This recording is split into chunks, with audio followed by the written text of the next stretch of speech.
Japan in Asia, having served here as Professor of International Relations at Monash University in Malaysia. He was previously Professor at Leeds University. He has worked on ASEAN for many years, and given the fact that Malaysia is the chair of ASEAN and that the ASEAN Economic Community will come online later this year, I thought this is a good opportunity for me to grab Jorn and ask him to say something about the European perspective on ASEAN. I think with the coming of AEC, I think ASEAN increasingly will become a major player in global politics, and I think we need to understand from this part of the world how the Europeans use the AEC and ASEAN as a whole. So, Professor Jorn. Yes, good afternoon everyone. Thank you very much, James, for your very kind introduction. I don't think I'm really the distinguished expert how James announced me here and introduced me, but of course I have been trying for many years, for a quarter of a century to be exact now, to follow developments in Southeast Asia and ASEAN. And it's of course a great pleasure to have the opportunity here today to share some of my views on the ASEAN Economic Community with you. This picture has nothing to do with ASEAN, as you might have guessed already. This is the main building of the University of Rostock, because chances are that you have not been to Rostock yet. The University of Rostock is the oldest university in Northern Europe. It's almost 600 years old. We're already preparing for our 600th birthday in 2018, which will be a big celebration, of course. And it is, according to one ranking, you know there are rankings about everything, among the 15 most beautiful universities in the world. And so we are quite proud of that, because we are right behind Cambridge. And this is also the only ranking which places us so close to Cambridge University. So that's why we are always proud to show you the picture of the main building here. Okay, so there is a lot of interest in ASEAN these days, and I'm very happy about that. Also in Europe, and not just here. I mean, that's natural. I mean, you would take an interest here. I hope that's the case. But in Europe, of course, ASEAN, Southeast Asia is far away, and it's not a topic that you would read about on a daily or even weekly basis in the media. Although, I'm pretty sure this is going to change.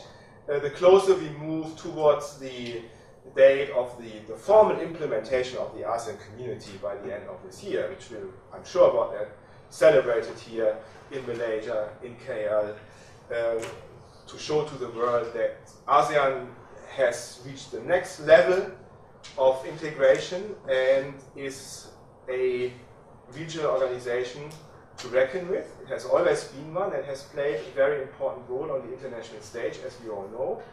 But, of course, having an integrated community sends an important signal to the rest of the world. So, of course, when I'm asked as a European to speak about ASEAN, and when the title even is a European perspective on the ASEAN Economic Community, suspicions are always that I will then immediately compare ASEAN to the European Union, which is always difficult, of course. Let me see if I can handle it. Where do I have to point to, actually? Thank you very much, yes. This is the story of ASEAN. Slow start. Back and forth. Yeah? Okay, so yeah, I mean, as we all know, I mean, from the beginning, I mean, the political elites of Southeast Asia, those who've been involved with ASEAN, have always stressed that ASEAN never wanted to emulate the European integration process, and that ASEAN was different. And of course, now you hear these statements almost on a daily basis. Don't expect ASEAN to be something like the European Union. You will only be disappointed. I think there is still some mileage in, well, talking about ASEAN from a European perspective for several reasons. First of all, although the European integration process started in the economic area as the European Community of Coal and Steel in the mid-1950s, the ultimate aim, objective of European integration has always been peace and stability. The idea was to achieve peace and stability through initially economic cooperation. And then the idea was that this would also spill over to other areas and make sure that through economic cooperation, Europe would be safe and stable, secure and stable, and that another disaster like the Second World War could then be prevented. And it has worked very well. I think the motives, the motivations in Southeast Asia from the very beginning since 1967 have been very similar. Although economic cooperation, economic integration has always been a very important agenda, ultimately it's about peace and stability. Right? And again, I mean, ASEAN is a good example that this has worked, because one of the arguments that is made by academics and also by politicians, of course, is that actual ASEAN members have never gone to war with each other. Even in the case of a conflict, let's say between Cambodia and Thailand between 2008 and 2011, it was resolved and it didn't escalate. So it didn't escalate into war. So that's very difficult to say if there was really a role played by ASEAN, but I would argue, yes, the fact that ASEAN existed and provided channels for communication and an institutional framework to deal with difficult situations contributed to resolving the dispute between the two states. Second reason why it is interesting and maybe necessary also to look at the European Union when we talk about ASEAN is the fact that, talking now more narrowly about economic integration, ASEAN uses the same terminology. ASEAN wants to create a single market and production base, and the single market is universally defined.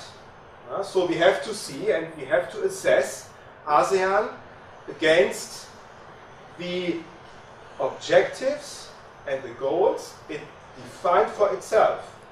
So what I'm going to do is I'm not going to compare the EU and ASEAN, but I will highlight some important developments in the process of implementing, of establishing the ASEAN Economic Community that has some references to the European integration process, because the concepts and terminology ASEAN uses is identical or very similar.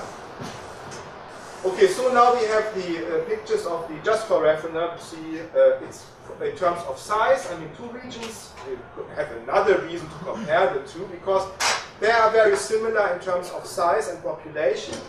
ASEAN is slightly larger than the European Union, but we are dealing with more or less two regions which are very similar in terms of size, right? So that makes it also interesting to compare the two. We have more, of course, members of the European Union, we have ASEAN members, but you have a high level of diversity in both regions, really. So, of course, also you see when you look at the founding of the two organizations, the signing of the Treaty of Rome, and then the signing of the Bangkok Declaration 12 years later in 1967 in Bangkok.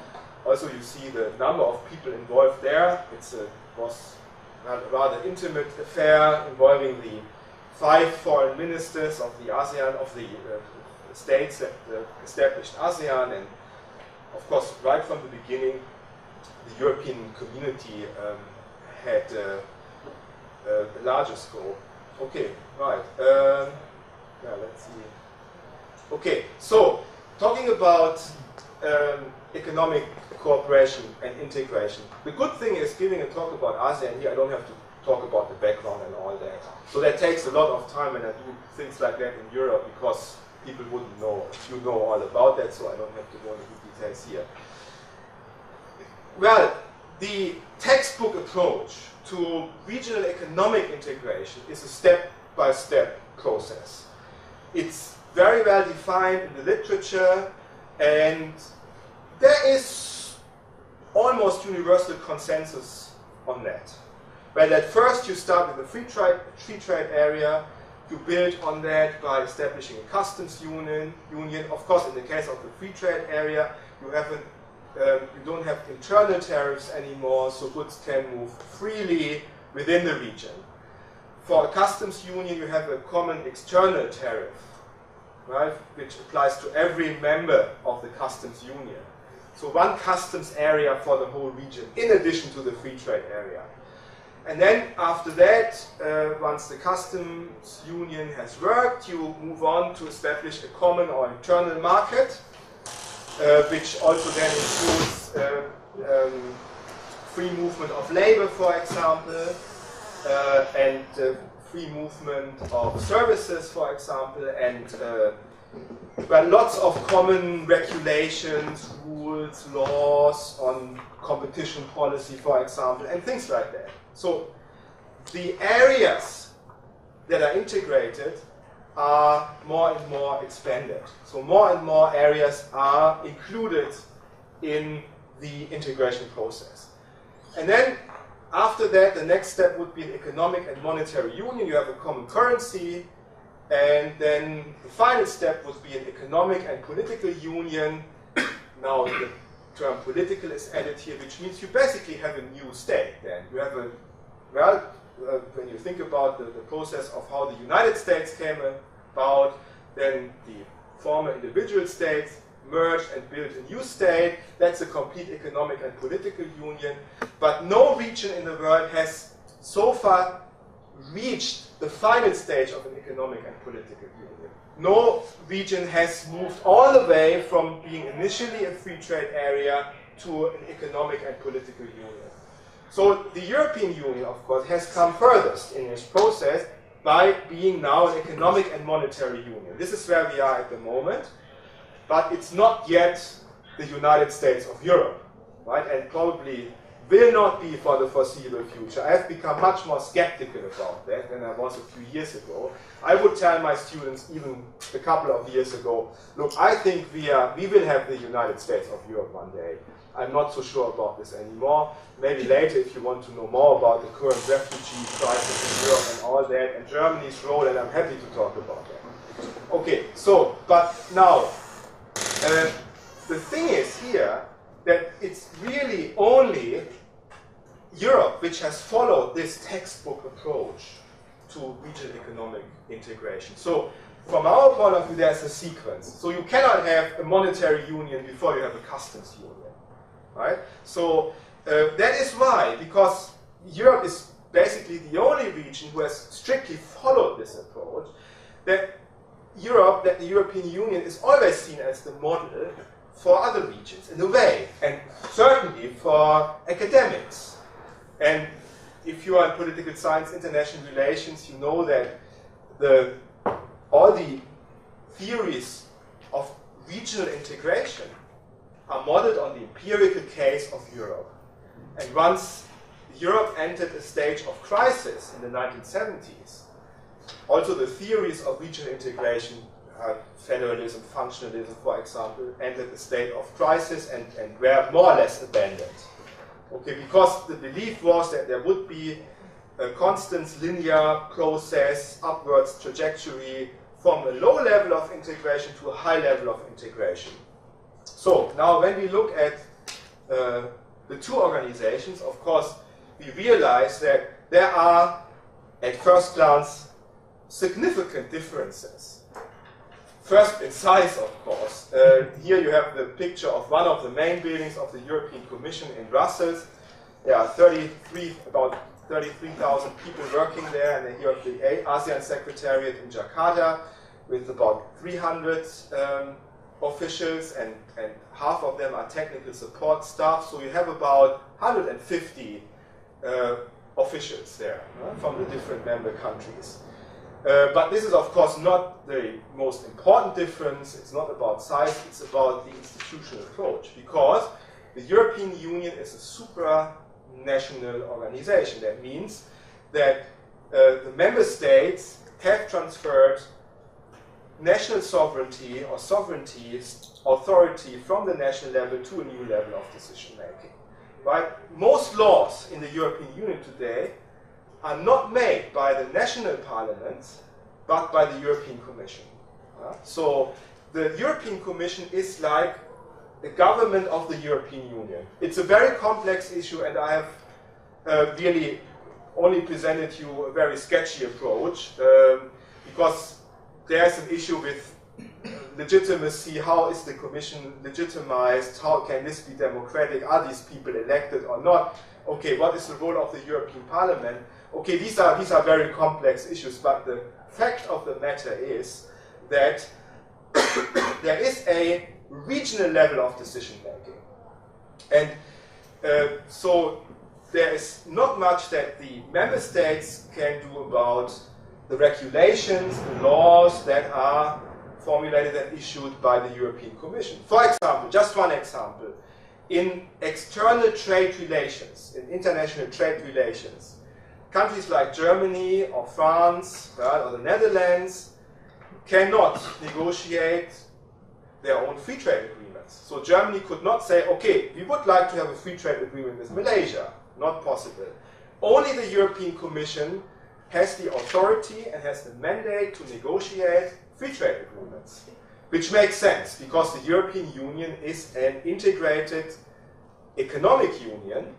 So the nation states, the member states of the EU have surrendered their right to set tariffs, for example. This is only be done by the European Commission, and therefore they cannot negotiate free trade agreements. So there are many other areas where decisions are made by the European Commission. ASEAN has never been, and is very unlikely to be for the foreseeable future, a supranational organization, because the member states retain their national sovereignty. Now the question is, can you actually achieve deep economic integration? Can you build a single market on the basis of just intergovernmental cooperation, based on just harmonization, based on just coordination? Or does a single market only work if you have a central, supranational level of decision making, a new institutional level, a new stakeholder, so to speak, which makes sure that everyone plays by the rules, that tariffs are actually eliminated everywhere, that you have a level playing field for the private sector across the region, across ASEAN, by, for example, making sure that you have harmonized competition laws and competition policies in place, a supranational authority that makes sure that goods and services can cross borders easily. So can this be done purely on the basis of coordination, or do you need a supranational level of decision making and authority for that? So that's the basic question, because we have two approaches. ASEAN claims, the ASEAN members claim that there are two different approaches to regional integration. One is the EU approach, which is legalistic, which is based on firm rules and procedures which have to be complied with, and there's a European Commission as the supranational authority which watches very carefully that all these rules are implemented and is in a position to sanction members if they don't play by the rules. Or, in the case of ASEAN, the alternative approach is to do it just on the basis of voluntary agreements of coordination, of intergovernmental cooperation, without having that kind of supranational authority, which has the power to enforce the agreements. So, now, the first difference then, when it comes to actual implementation and the process of regional economic integration, is that ASEAN has not followed this textbook step-by-step approach. It's just for reference. I don't have to explain this to you, that the ASEAN Economic Community is part of the ASEAN Community, which has 3 pillars. So let's move on to economic cooperation. So it has not been a step-by-step approach, right? The ASEAN economic cooperation dates back to the mid-1970s. It started about 10 years after ASEAN was established, that the member states started to think seriously about economic integration. And so the first major agreement was the preferential trade agreement, signed in 1977, under which, in the end, about 16,000 products were included, for which could be traded at 0% tariffs. The problem only was that these 16,000 products represented less than 5% of the total ASEAN trade, because it was a product-by-product approach. So the member states could select the products, the goods they wanted to include under the PTA. So they were very creative in listing products which were not actually traded. So snow plows in the Philippines were included, and nuclear reactors. I don't remember which country it was. I think it was Indonesia, which put nuclear reactors on the list.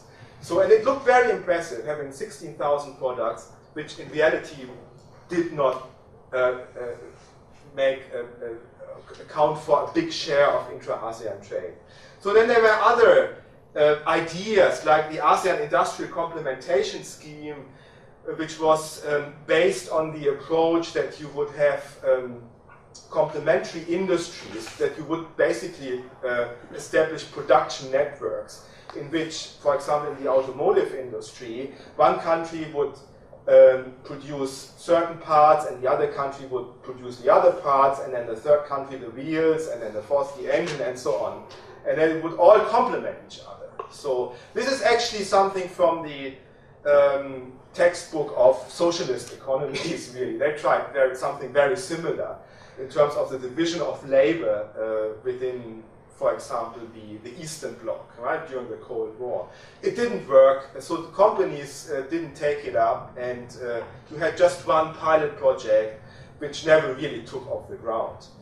And then was the major breakthrough, which was the ASEAN Free Trade Agreement in 1992, which was the vision of gradual implementation of a free trade area, which then was officially implemented finally in 2010. In 2010, the ASEAN Secretariat announced that the free trade area was now virtually fully established.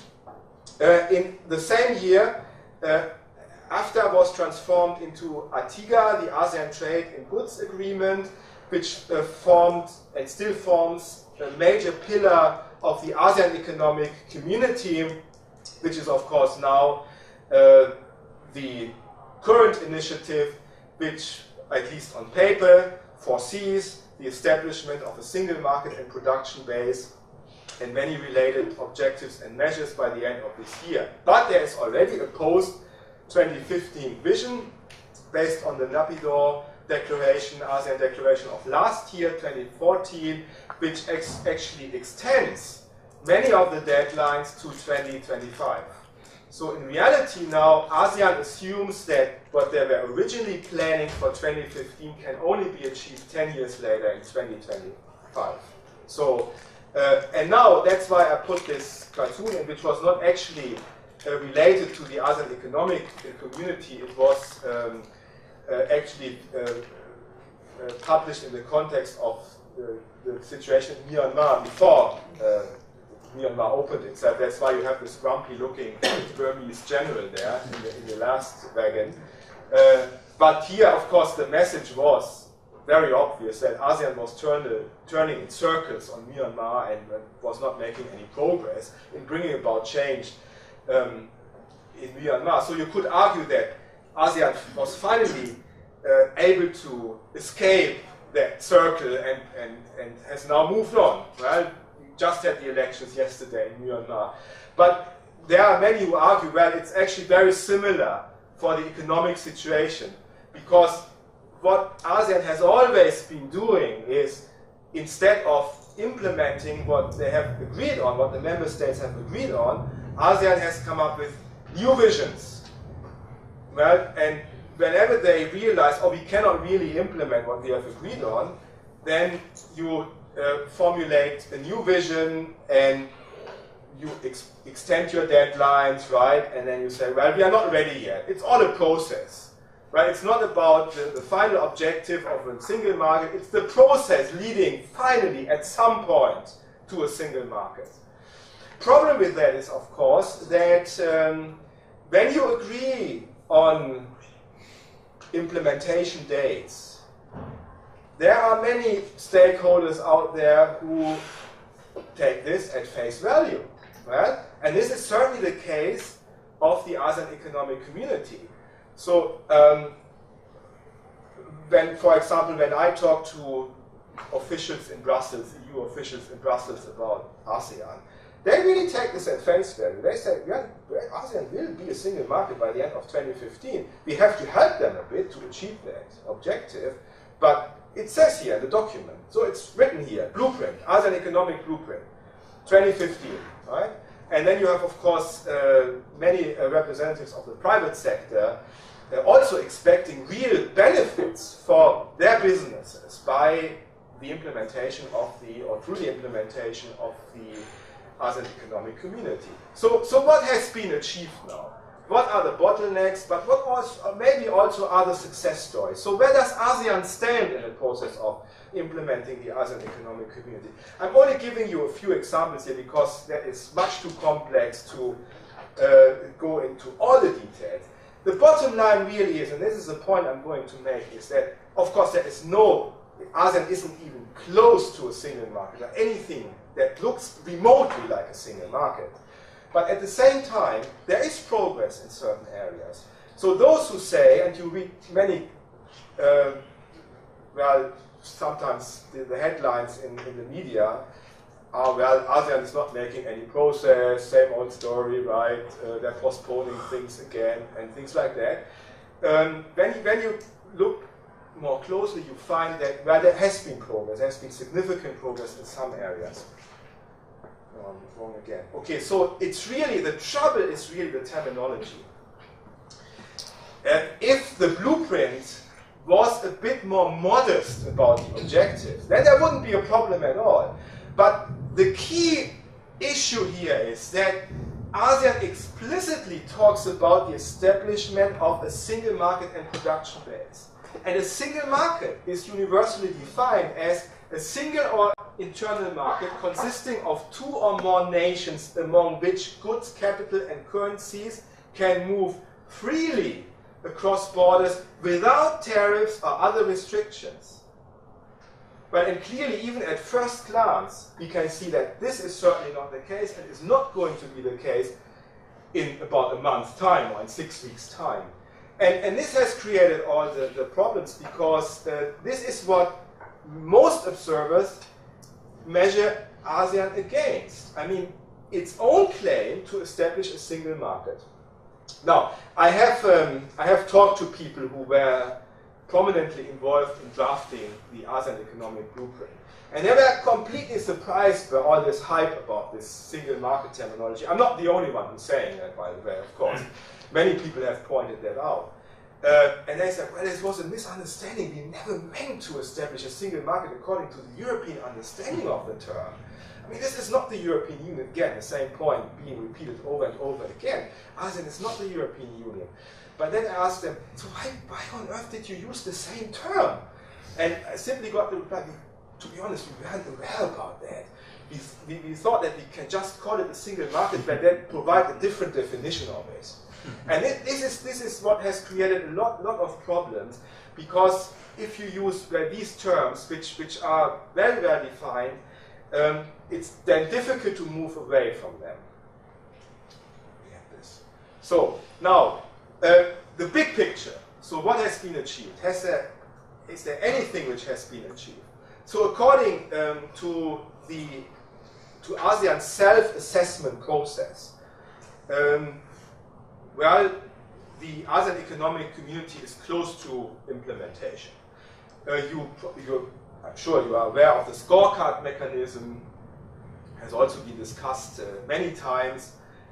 This has been a process in which the ASEAN member states have provided their own assessment of their own progress towards implementing the ASEAN Economic Community.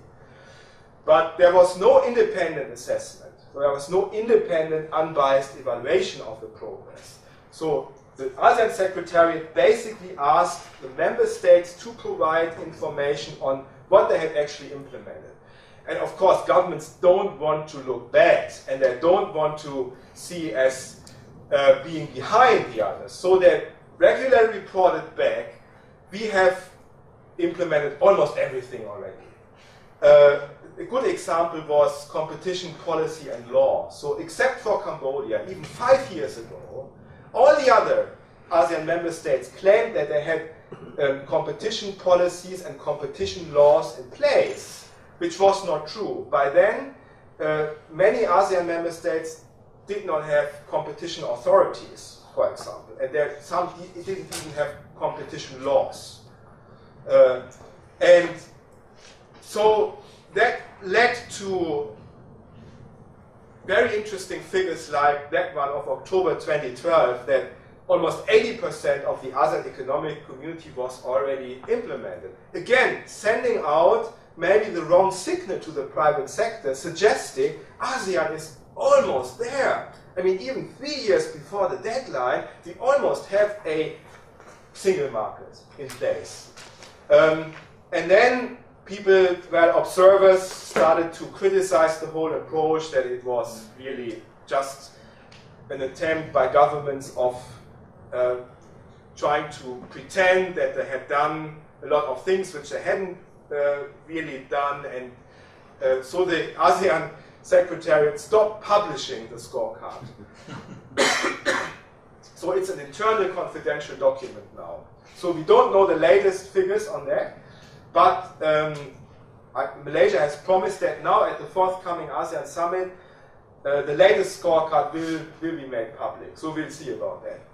Okay, in reality, the first indicator to look at always when you try to assess the level of regional economic integration is intra-regional trade.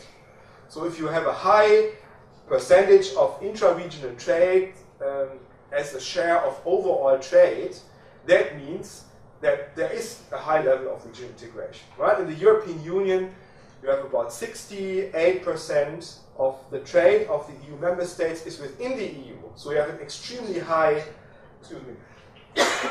level of intra-regional trade in percentage of the overall trade of the EU member states. So now you look at the data for ASEAN and you see that since 1998, the share of intra-regional trade has only slightly increased from 21 to 26%. So I haven't included the 2014 figure yet, but it's again about 26%, hasn't increased. And well, when you look at the figures from 2003 for 10 years up to 2013, you see that there's basically no change at all. Well, you would expect if a group of states works towards deep regional integration, then you should see this share of intra-regional trade going up. Well, this has not been the case, and there are of course reasons for it why this has not been the case. So first of all, of course, intra-regional trade, not now as a percentage of overall trade, but in total terms, in US dollar terms, has increased. That's the low line here. Intra-ASEAN trade from 1993 to 2013. Basically from the first year after the decision was made to establish the ASEAN Free Trade Area to the present day. But then, extra-regional trade has increased at a much faster pace than intra-ASEAN trade. That means although intra-ASEAN trade has been growing in total terms, the percentage, the relative importance of intra-ASEAN trade has not increased. Right? So clearly, markets outside Southeast Asia are much more important to the ASEAN member states than the neighboring countries. Well, this is related to the fact that the ASEAN economies are in many cases not complementary. So we have still a strong emphasis on small range of products. So they all basically produce electronic products and electrical products. Some are still major exporters of agricultural products, tropical fruits, rice, sugar, poultry, right? And so they compete with each other. And there are no markets really within ASEAN because, for example, poultry, chicken, the most important markets for Thailand and the Philippines, for example, are the European Union, right? And the European Union, also the United States.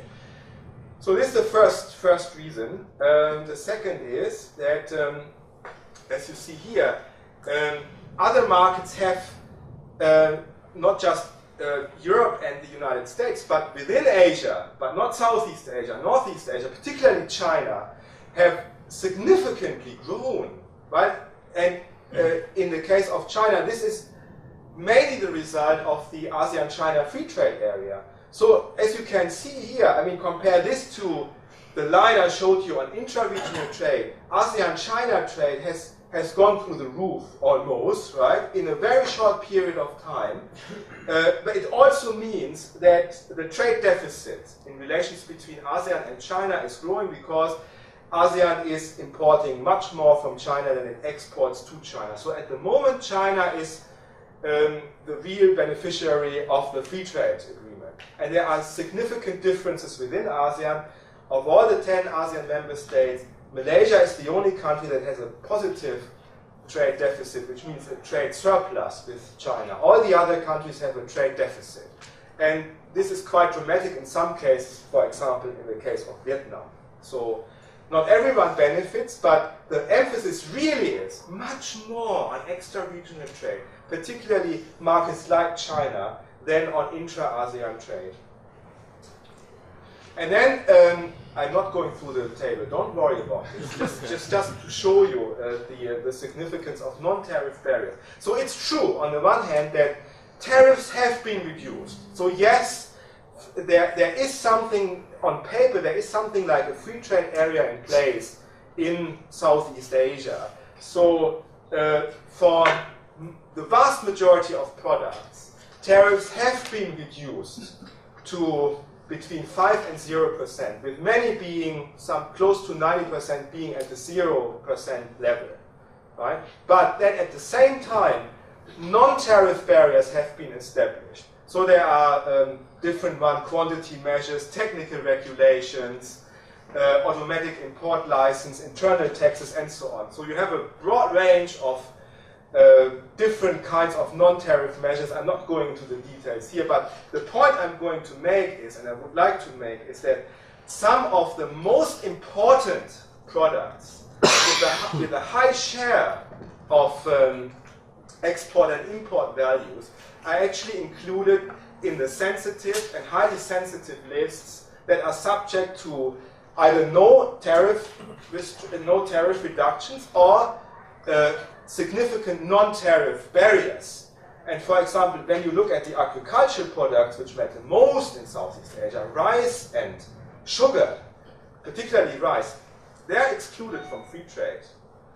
So again, you have significant restrictions here, and this is another point why intra-ASEAN trade has not increased really. And the third point is that the vast majority of companies in Southeast Asia, a fact you might be well aware of, some 97% are small and medium-sized enterprises. And many of them do not have an interest actually in expanding their trade across borders. So the real cheerleaders of regional integration, the airlines, for example, Asia, or the banks, or the insurance companies, they only really represent a minority of businesses in Southeast Asia. The vast majority does not actually take an active interest in issues of regional integration. And then, of course, also trading under free trade conditions is difficult because you have to fill in several forms. It's a complicated bureaucratic process because you have to prove 40% regional value added, which means that 40% of the product has to be produced within the region to qualify for a zero tariff export, right? Import. There is for electrical and electronic products, that's very difficult to prove because you have the components from different parts of the world and different parts of Asia. Right. Now, yes, okay, now, well, now a modest success story where ASEAN has actually made good progress is in the customs sector. And this is also an area for which you have a lot of data available. And ASEAN has not yet included a customs unit on the integration agenda. The customs unit is very difficult to establish because you have to agree on a common external tariff. But Singapore is already a global free trade zone. Singapore basically has 0% external tariffs on most products, right? That means everyone had to agree on Singapore's level, otherwise Singapore wouldn't like to be included in the customs union. That means that if ASEAN wanted to form a customs union, then ASEAN basically had to agree on 0% external tariffs. That is impossible to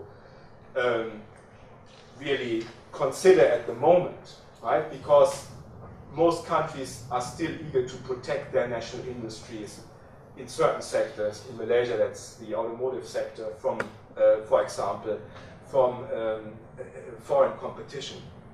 So, but then they have agreed on harmonizing their customs regime so that it should be easier to trade across borders, right? Simply making the procedures easier, reducing the different steps that are involved in exporting a container from country A to country B, reducing the cost involved in shipping your container from one country to the other, and so on.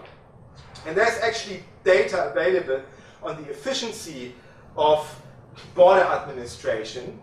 So the higher the score, the more efficient and transparent is the respective border administration, which also includes things like corruption. So is there a high level of corruption at the border? So is the process transparent? And all these things. How long does it take for a clearance of a container and so on? And the aggregated scores are actually quite good. They show an improvement for all ASEAN member states between 2009 and 2014. Except for Singapore, which was at a very high level, already with 6.5 out of 7 points. For whatever reason, it dropped by 0.2%, which is 2 point, not percent, but the score of 0.2, which could be also related to all sorts of things. It could be within the margin of error anyway. But what is important here is that all the other countries have partly significantly increased the efficiency of the border administration. I will quickly show you, don't worry about it, you will see a very messy table now, this one. Just to give you an idea, here you have the different indicators that are part of the index, and then you have the countries. There's no data available for Brunei, Laos, and Myanmar, but all for the others. And just look at the colors. So when it's green, or I don't see really the difference between the orange and the yellowish green, but green is a definite improvement, a significant improvement. Yellow is slight improvement, and orange is a slight worsening, and then you only have a significant worsening on four indicators, in 4 cases, but it looks very greenish and yellowish, huh, throughout the table, which means that you have substantial progress in many areas. Just when you look at the cost for importing or exporting a container, so the cost has gone down. So why is that the case? So why customs? Why is customs so successful? This is mainly due to the involvement of external stakeholders, because here you have a massive involvement of the European Union and the United States and Australia and JICA. All 4 have spent hundreds of millions of euro or US dollar to help ASEAN harmonize and improve their customs regimes. And obviously, they have a strong interest in doing so, because easier, more efficient customs regimes also help European, US, Australian exporters to trade within ASEAN, right? So there have been about, I'm not sure about the exact number, but it's between 1,500 and 2,000 individual projects in support of the customs sector, all funded by foreign donors in ASEAN.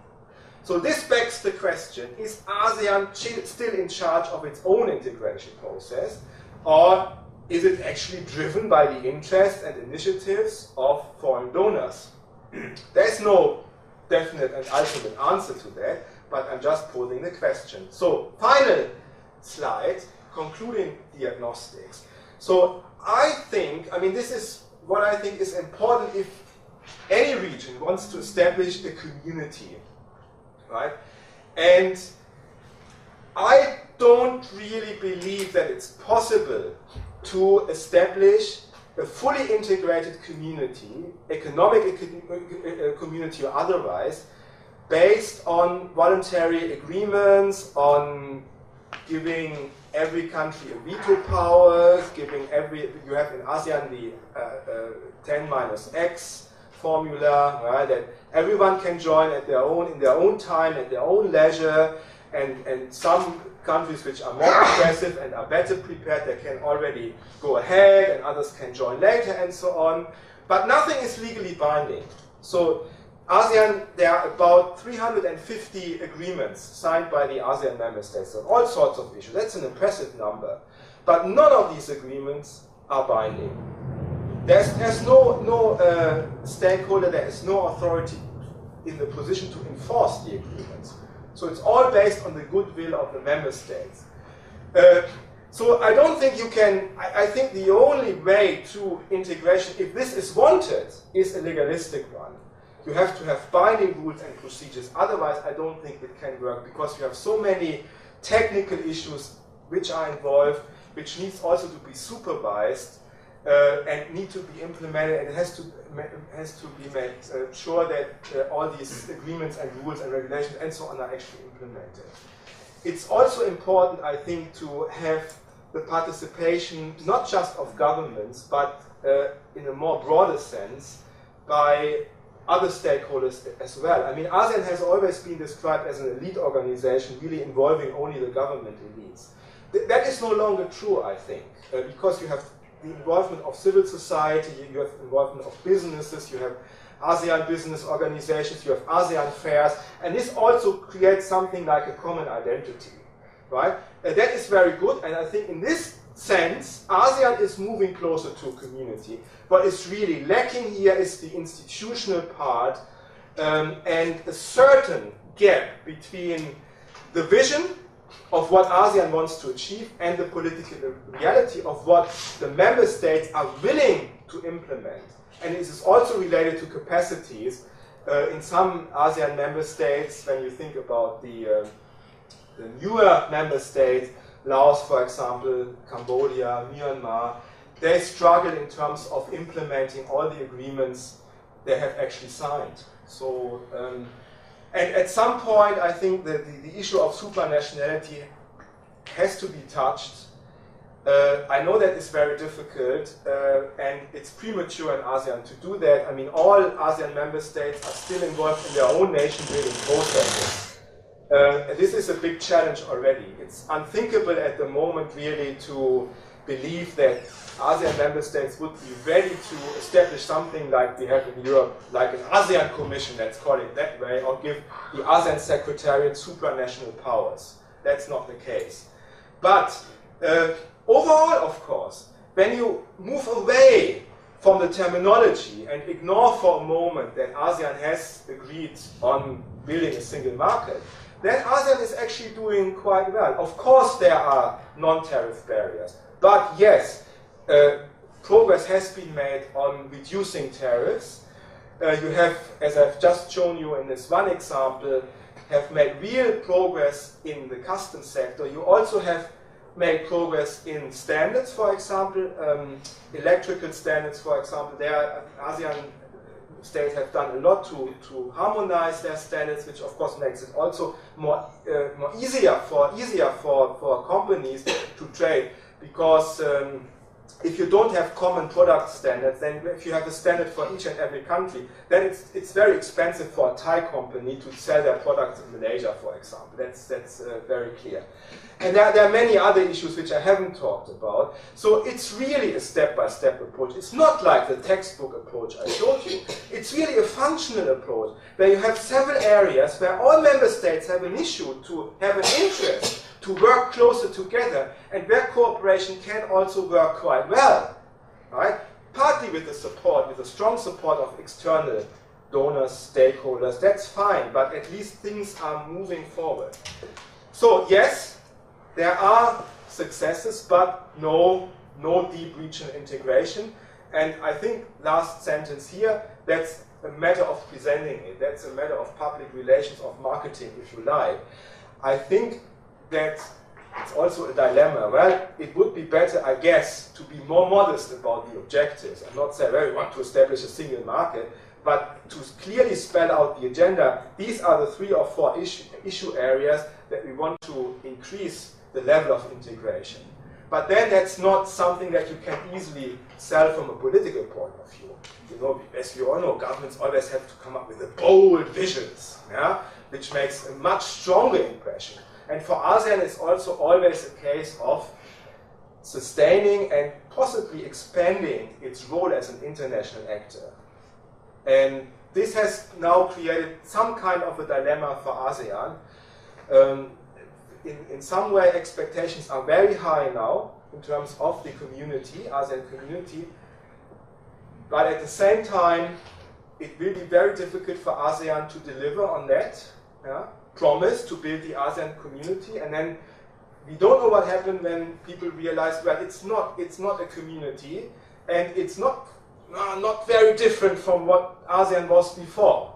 So I'm curious to see how the ASEAN governments, also how the ASEAN Secretariat will respond to this criticism, which will surely come in late December or early January. But I would really like to end on a positive note, that ASEAN is certainly the second most successful regional organization in the world, probably second only to the European Union, mainly due to the fact that indeed peace and stability has been sustained over a very, very long period of time, and that makes Southeast Asia one of the most peaceful and stable regions in the world. Thank you very much.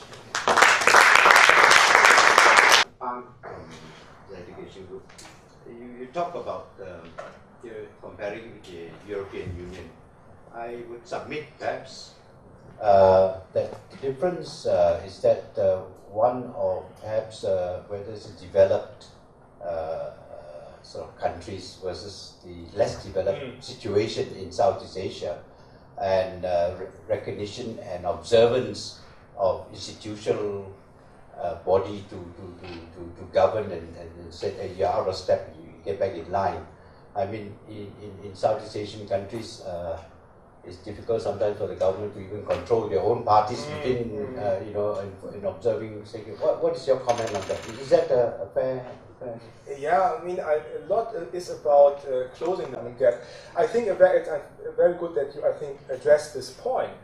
A very good point, because I think it's an essential element of every process of regional integration that the economically more powerful, more advanced, and also ultimately richer members have the poorer ones in terms of working towards narrowing the development gap. You cannot expect to close the development gap completely. I mean, that has been the case in the European Union. That is, it's a principle of the European Union that the contribution, I mean, here in the ASEAN we are talking about 1.3 or 1.4 million per member state per year. That is really peanuts, right? It's just for the operational cost of the ASEAN Secretariat. But in the European Union, the contributions are calculated on the basis of the economic power. So that means that Germany pays most, and Bulgaria, as the poorest state, actually doesn't is not a net payer, it's a net receiver. So you have the net payers and the net receivers. So, and this has worked very well because with funds from the European Union, infrastructure has been built in the poorer countries and grants have been paid for struggling companies and things like that. So, and it has worked in the sense that the gap between the richest and the poorest country in the European Union is about 1 to 13, which means the GDP of Luxembourg, which is the richest country, is 13 times bigger than the GDP of Bulgaria, the poorest one. In ASEAN, the gap between the poorest, between the richest Singapore and the poorest, according to different statistics, is either Myanmar or Laos, is 1 to 60 about. Yeah? So this is significant, and this hasn't changed much over the past years, right? So it's not the case yet that as part of the official ASEAN agenda, countries like Singapore or Malaysia or Brunei or Thailand, when you talk about the 4 richest in ASEAN, have, again, within the context of ASEAN, spent funds in support, let's say, of infrastructure development in Myanmar or Laos or even the Philippines. That is not the case. Anything related to infrastructure, for example, is either normally financed by the Asian Development Bank or now China. So ASEAN is, of course, hoping for massive contributions by China. So you don't really have this solidarity yet within ASEAN by the richer members to really help the poorer countries to catch up. So I feel, but of course there are in-kind contributions and there is investment and all that. Yes, of course there are some effects of that, but it's not an approach taken, active approach taken by governments. Yes. External countries will be disappointed because of the deadline and the criticism that will be coming. But how do you react to this position? If a single member nation of ASEAN were to broadcast for investment and trade on its own, in a very competitive global world, how can it ever attract the kind of attention? ASEAN, never mind that it's been delayed. At least when you talk about it, you talk about the claim of a 500 to 600 million people market. You talk about 4th or 5th largest trade in the world, and indeed statistics such as this are very important in the global competition for trade and investments. That is important. And also, when you talk about the use of disruptive technologies to invest into the ASEAN region, it doesn't matter whether you are talking about all these kind of barriers. Disruptive technologies doesn't bother much about this kind of thing. What I'm trying to say is, never mind the criticism, because even the European Union, you have problem about, now people talking about fragmentation of the EMU and so on and so forth, and people even talking about the demise of the European Union. Thank you. Yes. Also a very important point, the EU with other regional organizations, and in particular ASEAN, is also what can other organizations learn from the shortcomings and even failures of the European Union? I mean, when you talk about the demise of the possible demise of the European Union, I don't think this is going to happen, because so far every crisis, even a major crisis like Greece, could be managed. So the institutions have actually worked to manage that. We don't know if this is going to work forever, and yes, there are people who are unhappy about the European Union, and yes, there are many who say, well, it's too big. We cannot also, as citizens, we cannot identify with something that is as large as the European Union, of course. We think we can manage, or we are better on our own. That is not the case. I mean, it's very difficult to sustain these arguments by hard economic facts. From an economic point of view, the single market is certainly beneficial to everyone in Europe, because I said, I mean, almost 70% is internal trade. So if you introduced borders again, if you introduce tariffs again, it would be a massive disadvantage for national industries. Okay, but of course, I mean, there are challenges, there are massive problems, and maybe the EU has grown too fast and has integrated too fast. Maybe it should have been slower, and maybe then ASEAN's approach is not so bad after all. To have a slow approach and say, well, don't worry about 2015. It doesn't really matter. We're moving towards that. Yeah? And this is also what I was trying to say. We are integrating in some areas. Others are more difficult. When you look, for example, at the free movement of labor, right? It's very, very difficult to do that in ASEAN, even for qualified, trained labor, for the 6 or 7 key qualifications which have been selected for the free movement, like accountants and dentists and engineers. That is already difficult to implement.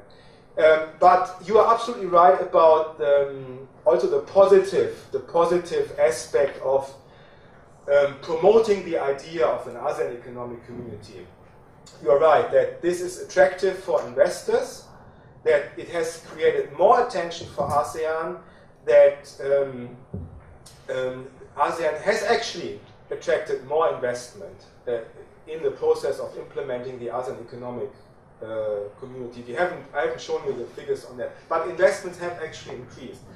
But then, I mean, you even attract more investment if you have an integrated market, because the advantage for companies is if they produce within, let's say, in Malaysia or Indonesia or Cambodia, it's not just for export, then they already have a ready market where they can sell their products.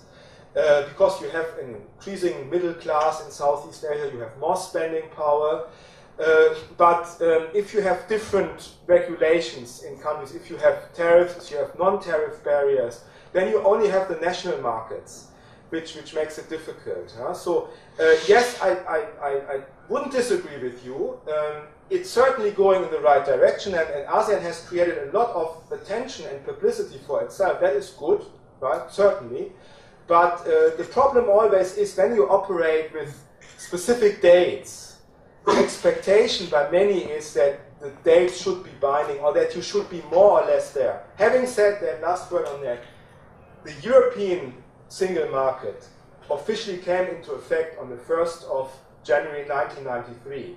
It was not really fully established by then. It also took a few years before all the agreements, all the measures had taken effect.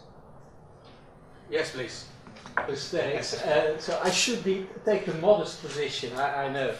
And I have to apologize for being late to this very interesting and very informative lecture, Professor. But I believe especially the economic community comes to life when my interest as a member state is served. The Netherlands is a perfect example. We very much benefited from, although there are now many voices in the Netherlands that have become Euro-skeptic, but we benefited from it. Some people even say that it could differ 1% in your growth if we wouldn't have joined the European Union, if we wouldn't be part of that. If you look at that in ASEAN, I could see that, for instance, countries that are far ahead in its development and have also, when you look at the map, have a regional position, have a strong interest to see it growing into really a genuine integrated market. And of course, Singapore is the obvious candidate. But what about Malaysia? I think Malaysia has a lot to offer and could grow even more if they would push the integrated approach of the ASEAN community.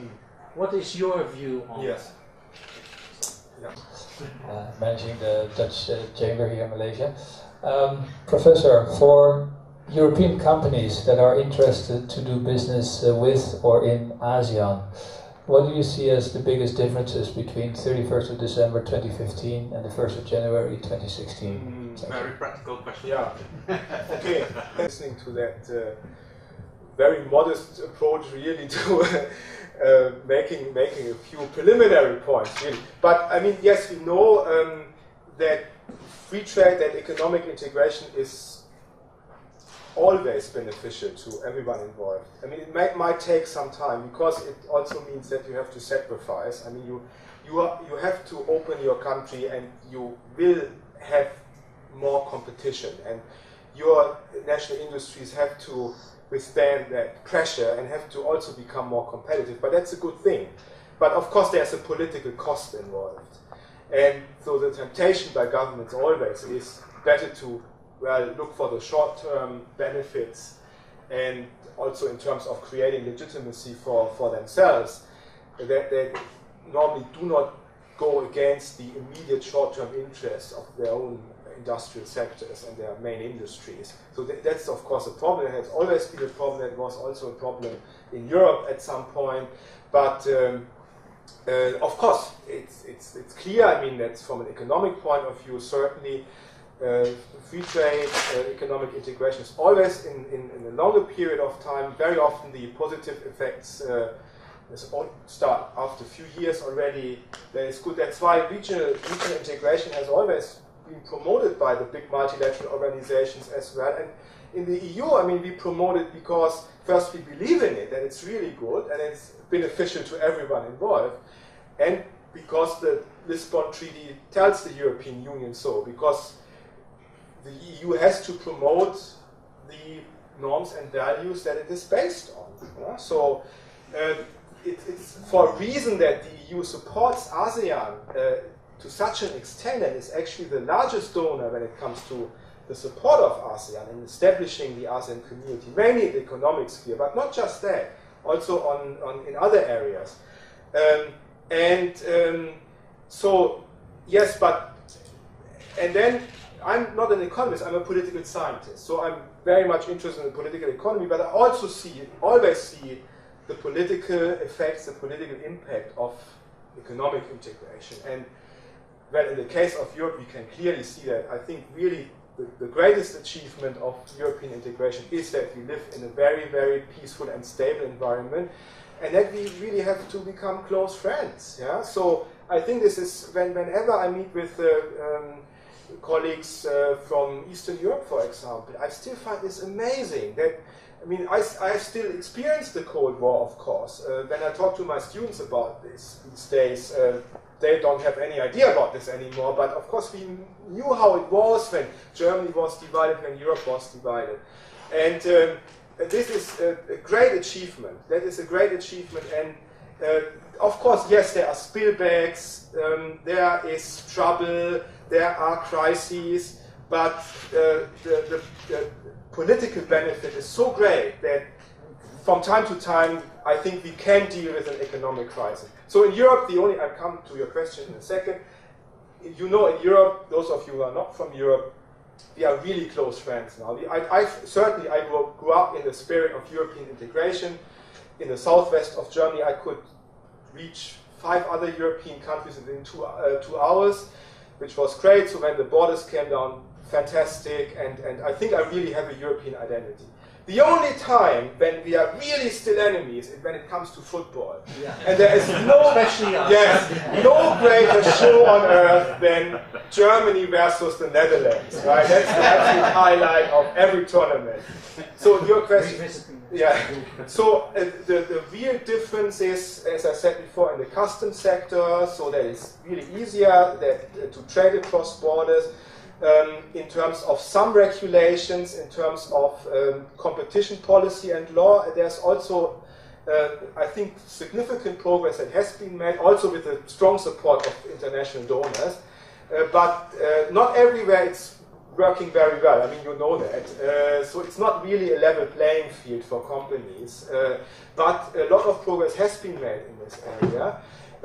In terms of infrastructure, in some areas of standards, but actually, since it's such a gradual process, there's no big bang on the 31st of December this year.